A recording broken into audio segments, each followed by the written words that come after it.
사실은 이렇습니다. 오늘의 기사입니다. 지난 1월 유치원 3법이 1년 만에 국회 본회의를 통과했습니다. 유치원 3법의 국회 통과로 사립 유치원의 회계 투명성이 강화될 전망인데요. 그러자 규제를 피해서 업종을 바꾸거나 폐원을 고려하는 사립 유치원이 늘어날 조짐이라는 주장을 담았습니다. KTV 사이다에서는 유치원 3법을 둘러싼 논란에 대해 팩트체크합니다. 자, 오늘 명확한 사실 확인을 위해서 교육부의 이지은 과장을 자리로 모시겠습니다.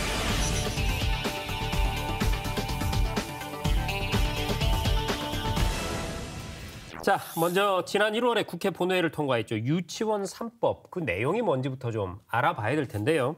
과장님, 유치원 3법 어떤 겁니까? 네, 저희가 2018년에 일부 사립유치원 비리를 시작으로 해서 이 유치원 3법 개정에 대한 논의가 있었습니다. 네. 그래서 가장 중요한 것은 그 당시 사립유치원도 학교다라고 해서 학교로서의 정체성을 확립해 나가는 과정이었고요.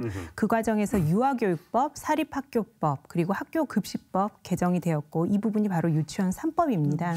그동안은 고등학교 이하 각급학교 설립 운영 규정에 따라서 시설 설비 기준만 만족을 하면 누구나 사립유치원을 설립할 수 있었습니다. 네. 교육기관 설립자로서 부적절한 요건에 해당되면 이제는 유치원을 설립할 수 없게 됩니다. 두 번째 큰 변화는 사립유치원 에듀파인의 도입 근거가 법률에 마련되었다는 것입니다. 작년에 도입이 되었는데 이 에듀파인이라는 것은 뭐냐 하면 쉽게 설명을 드리면 그 사립유치원에서 그 우리 아이들의 원비를 그 원장님이 받으시면 그 부분을 입력을 하는 겁니다. A라는 아이가 그 학부모 원비를 얼마 받았고 네. 그리고 실제 유치원에서 지출을 하실 때 우리 아이들을 위한 급식을 위해서 뭐 고기라든지 뭐 과일을 사실 때 이렇게 지출을 한다라고 입력을 하시는 게 에듀파인 시스템입니다. 네, 사실 에듀파인이라는 것이 도입되는 것이 어떤 변화일까를 생각해 봤을 때 저는 이렇게 이해를 한번 해봤습니다.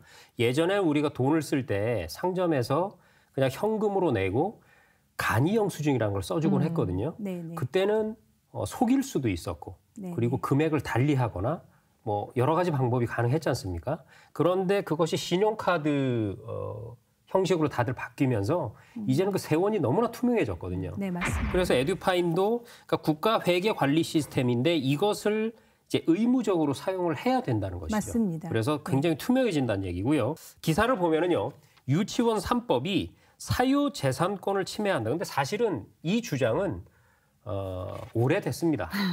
이 법이 만들어지고 국회를 통과하기 전부터도 반대하는 측에서 계속 유치원 3법은 사유재산권을 침해하는 것이다. 이런 일부 단체 주장이 있었는데 말이죠. 맞습니다. 사실로 봐야 됩니까? 어떻습니까? 사실이 아닙니다. 왜냐하면 유치원은 초중고와는 달리 학교법인이 아니어도 사인이 설립을 할 수 있다는 점에서는 차이가 있습니다. 그런데 누가 설립했느냐가 중요한 것은 사실 아니고요. 네. 사립유치원도 학교입니다. 그렇기 때문에 사립학교 회계 운영에 대한 부분은 사립학교법 그리고 사학기관 재무회계 규칙이나 이런 관련 법령의 규정을 적용을 받게 됩니다. 네. 따라서 모든 사립학교의 교비 회계는 목적외로 사용할 수 없는 게 당연한 원칙입니다. 하지만 또 일부에서는 사립유치원이 이제 세울 때 사용된 뭐 토지, 건물, 또 시설 관련 비용 이런 것들 회수할 수 있도록 해야 된다 이런 주장도 있거든요. 네네. 이런 거 어떤가요? 가능한가요? 가능하지 않습니다. 그러니까 일부 사립유치원 단체에서는 그 시설 사용료를 인정해달라는 이런 요구가 있었습니다. 그런데 이 부분은 안 되는 부분입니다. 왜냐하면 사립유치원은 저희가 1949년 교육법 제정 당시부터 그리고 현행의 교육기본법, 유아교육법, 사립학교법에 이르기까지 법적으로 명백히 학교입니다. 그리고 다들 아시겠지만 이 학교는 비영리 교육기관이고요.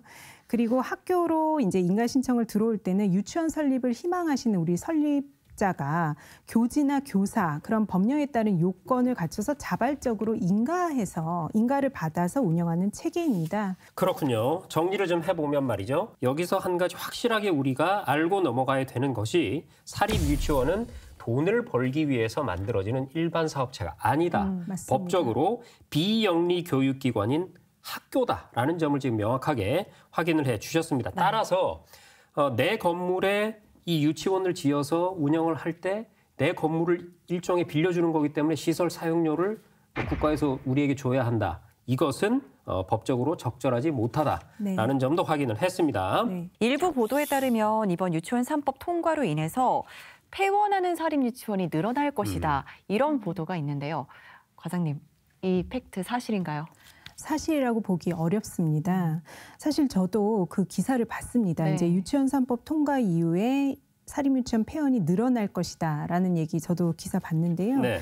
저희가 이제 시도교육청하고 이 부분에 대해서는 굉장히 긴밀히 소통을 하고 있습니다. 그래서 저희가 이제 알아본 것은 저출산 추세에 따라서 경영난으로 인한 자연 폐원이 지금 늘고 있는 것이지 이 유치원 3법과 관련된 폐원이 늘어나는 것은 아니라는 부분이고요.